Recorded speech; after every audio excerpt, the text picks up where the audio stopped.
হেফাজতের মেয়াদ শেষ। কসবা গণধর্ষণে ধৃত মনোজিৎ, প্রমিত, জয়েবকে আদালতে পেশ। ফের হেফাজতে চাইবে পুলিশ। তদন্তে কি উঠে এলো তা জানাতে পারেন তদন্তকারীরা।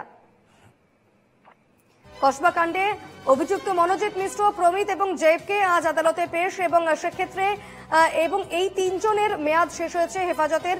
আজ আদালতে পেশের কথা এবং তদন্তে কি কি উঠে এলো তা আজ আদালতে জানাতে পারেন তদন্তকারীরা, এমনটাই সম্ভাবনা রয়েছে। পাশাপাশি এও সম্ভাবনা রয়েছে যে এই তিনজনকে আবারও পুলিশি হেফাজতে নেওয়া হতে পারে।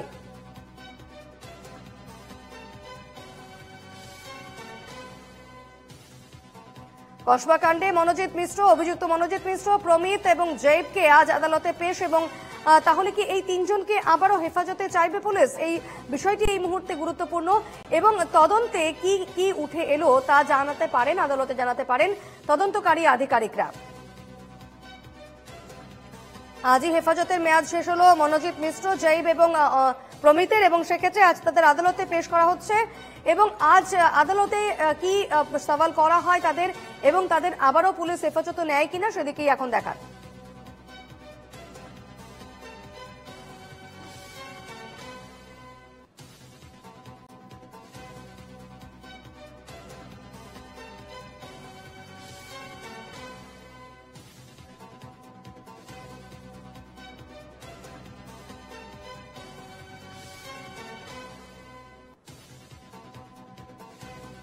সরাসরি কথা বলে নেব। প্রতিনিধি আমার সঞ্জনা লাহিড়ী আমার সঙ্গে রয়েছেন এই মুহূর্তে।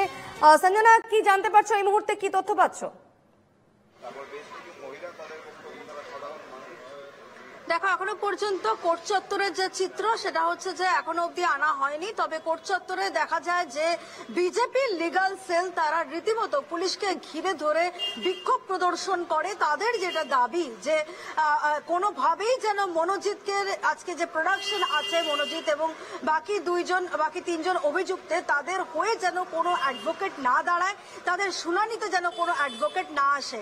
এমনকি যেটা উল্লেখযোগ্য বিষয়, মনোজিতের বিরুদ্ধে যে বিস্ফোরক অভিযোগ করছে এই বিজেপির লিগাল সেল, তা হলো যে যদি কেউ লয়ারে প্র্যাকটিস করে থাকে তাহলে সে সেই পেশা ব্যতীত অন্য কোনো পেশার সঙ্গে যুক্ত থাকতে পারবে না। কিন্তু সেই জায়গায় দেখতে পাওয়া যায় যে যখন মনোজিৎ প্র্যাকটিস করতো সেই মুহূর্তে সে কিন্তু একই সঙ্গে সাউথ কলকাতা ল কলেজের গভর্নিং বডির মেম্বার, আরো স্পষ্ট করে বলতে গেলে কন্ট্রাকচুয়াল স্টাফ ছিল। এবং কিভাবে সেটা থাকতে পারে, কারণ যে পেশা, এটা বলা যেতে পারে যে গণতন্ত্রে অন্যতম একটি স্তম্ভ, সেটা হচ্ছে আইনজীবীর পেশা। সেই পেশার সঙ্গে থেকে কোনোভাবেই কিন্তু অন্য পেশায় যুক্ত থাকা যায় না। সেই নিয়ে কিন্তু মূলত বিক্ষোভ প্রদর্শন করা হয় বিজেপি ল সেলের তরফ থেকে। এমনকি শুধুমাত্র তাই নয়, দেখা যাচ্ছে যে মনোজিতের বিরুদ্ধে 7 থেকে 10টি এফআইআর রয়েছে।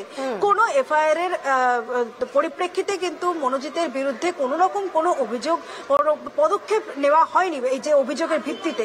সুতরাং আজকে মনোজিৎ খোদ নিজে অভিযুক্ত, অ্যাকিউজ, এবং তার হয়ে যাতে কোনো লয়ার না দাঁড়ায় সেই জন্য কিন্তু ইতিমধ্যেই বার অ্যাসোসিয়েশনকে, আলিপুর পুলিশ কোর্টের যে বার অ্যাসোসিয়েশন আছে তাদেরকে কিন্তু চিঠি দেওয়া হয়েছে এবং চিঠির সাবজেক্ট কিন্তু এটাই যে কোনোভাবেই যেন মনোজিতের হয়ে কোনো লয়ার না দাঁড়ায়, কোনো লয়ার যেন শুনানিতে না উপস্থিত থাকে, এমনকি তাকে যেন অবিলম্বে বার থেকে বের করে দেওয়া হয়।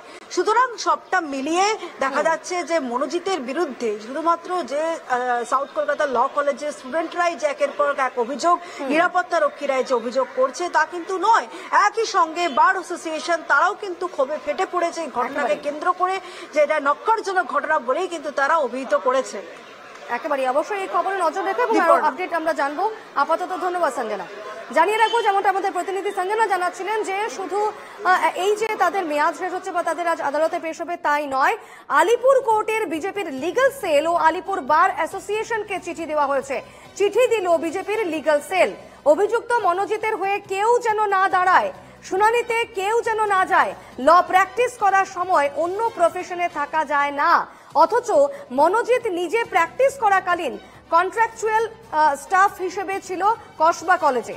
কিভাবে ল প্র্যাকটিসের সময় কন্ট্রাকচুয়াল স্টাফ থাকতে পারে তা নিয়ে প্রশ্ন তুলেছে আলিপুর কোর্টের বিজেপি লিগাল সেল এবং সে কারণে কিন্তু বার অ্যাসোসিয়েশনকে লিগাল সেলের পক্ষ থেকে একটি চিঠি দেওয়া হয়েছে, যাতে করে মনোজিতের যে এই কেস, সেই কেস যেন কেউ না নেয় এবং সেক্ষেত্রে তার হয়ে যেন কেউ না দাঁড়ায়।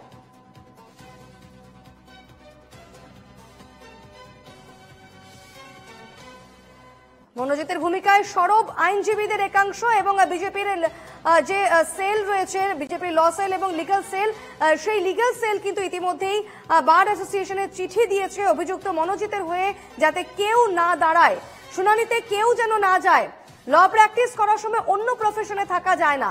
মনোজিৎ নিজে প্র্যাকটিস করাকালীন কন্ট্রাকচুয়াল স্টাফ হিসেবে ছিল কসবা কলেজে। কিভাবে ল প্র্যাকটিসের সময় কন্ট্রাকচুয়াল স্টাফ হিসেবে থাকতে পারে মনোজিৎ, তা নিয়ে প্রশ্ন তুলেছে আলিপুর কোর্টের বিজেপি লিগ্যাল সেল এবং সে কারণে একেবারে সরব হয়েছেন আইনজীবীদের একাংশ। আইনজীবী হিসেবে প্র্যাকটিস, পাশাপাশি কিভাবে কলেজে চাকরি, সেই সমস্ত প্রশ্নগুলো রাখা হয়েছে চিঠিতে।